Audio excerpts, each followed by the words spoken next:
ఆరోగ్యంగా ఉండేలాగా మేమందరం కృషి చేస్తాం. మీకు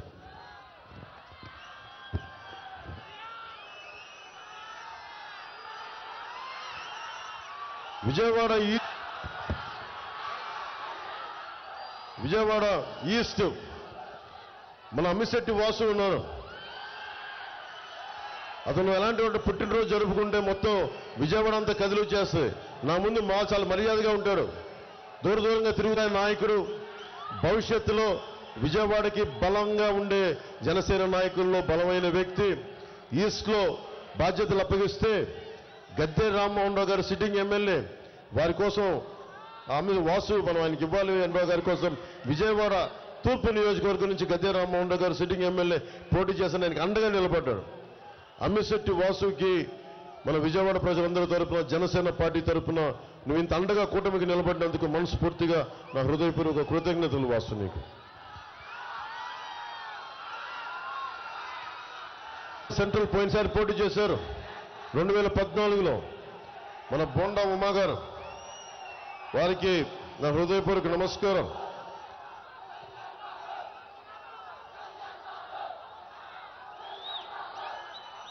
అలాగే ఆడూరి శ్రీరామ్ గారికి, ఎన్టీఆర్ జిల్లా బీజేపీ అధ్యక్షులు, వారికి నా హృదయపూర్వక నమస్కారం. Nagul Meera TDP ex police housing chairman గారికి, బుడ్డా వెంకన్న గారి ఇచ్చేసిన తర్వాత నన్ను ఒకటే రిక్వెస్ట్ చేశారు. నేను ఒకటే అడిగాను, ఆంధ్రప్రదేశ్ని అరాచక పాలన నుంచి బయటపడేయండి, గుండాల పాలన నుంచి బయటపడేయండి. ఈ కంటికి దెబ్బ తగిలితే ఈ కంటికి నటించే వాళ్ళ నుంచి మాట్లాడితే 30,000 మనకి ఆడబిడ్డలు మాయమైపోతే 30,000 మంది వారి గురించి మాట్లాడని ఈ ప్రజాప్రతినిధుల నుంచి కాపాడండి ఆంధ్ర రాష్ట్రాన్ని.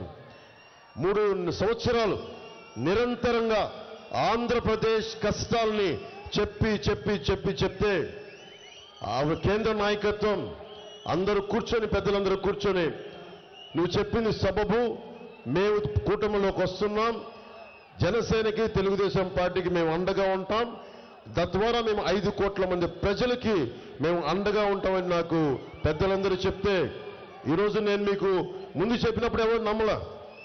నరేంద్ర మోదీ గారు నిన్న పీలీలో చెప్పారు, తీసుకొస్తాను, చాలా బలంగా చెప్పారు. సో నరేంద్ర మోదీ గారు, వీళ్ళంత పెద్దలు వారందరూ కూడా విజయవాడ, ఈయనకి బలంగా నిలబడ్డ వ్యక్తి సుజనా చౌదరి గారు, ఈయనకి రాష్ట్ర విభజన జరిగినప్పటి నుంచి ఆయన రాష్ట్ర హితం కోసం పాటుపడతా ఉన్నారు. అవన్నీ కూర్చొని ఒకసారి అడిగారు, మాకు విజయవాడలో అభివృద్ధి కావాలి, ఎందుకు విజయవాడ పశ్చిమ ఇచ్చాం, ఎందుకు ఇచ్చామంటే ఒకటే అడిగారు, మీకు అమరావతి రాజధాని కావాలా వద్దా అన్నారు. కావాలి సార్ అంటే మన అమరావతి రాజధానికి భారతీయ జనతా పార్టీ ప్రాతినిధ్యం లేకపోతే అసెంబ్లీలో మాకు బలం కావాలి. ఆల్రెడీ ఒకవైపు గద్దె రామ్మోహన్ రావు గారు ఉన్నారు, ఇలా అందరూ నియోజకవర్గాలు ఉండిపోయినాయి. నేను ఒక్కనే ఏం చేశాను, బైబిల్ సూక్తి ఉంటుంది, ఎదిగే కొద్దీ ఒదిగి ఉండాలని, అంటే నిన్ను తగ్గించుకుంటే హెచ్చింపబడినని. అని నేను సైజుగా తగ్గించుకున్నాను, కానీ పార్టీ పరంగా మీ అందరి గుండెల్లో ఎన్ని టన్నులు ఎంత పెరిగానో నాకు తెలుసు. అది బైబిల్ సూక్తి ఒకటి చిన్నప్పుడు మా టీచర్ చెప్పేది, మా సౌరీస్ టీచర్, తగ్గించుకునేవాడు హెచ్చింపబడిన బైబిల్ సూక్తి నాకు చాలా బలంగా ఉండిపోయింది. అలాగే మన సోదరుడు రాధా చెప్తున్నాడు, తమ్ముడు రాధా, ఎక్కడ తగ్గించారు అంటా ఉన్నారు. గుండెల్లో మొత్తం 175 నియోజకవర్గాల్లో మీరు బలంగా మన జన సైనికులు, వీర మహిళలు, జనసేన మద్దతుదారులు అండగా నిలబడ్డారని. నిజంగా పెరిగాం. రేపు పొద్దున ఒక్కరా ఇద్దరా 10 మంది అని కాదు, ఒక అణువుకి మనం విచ్ఛేదం చేస్తే అణు విస్ఫోటనమే వస్తాయి. అంటే మనం 10 మంది, 25 మంది, 21 మంది అని కాదు, ఒక్కళ్ళున్నా 21 మంది ఉన్నా ఎంత సాధించగలం, ఎంత పోరాడగలం అని.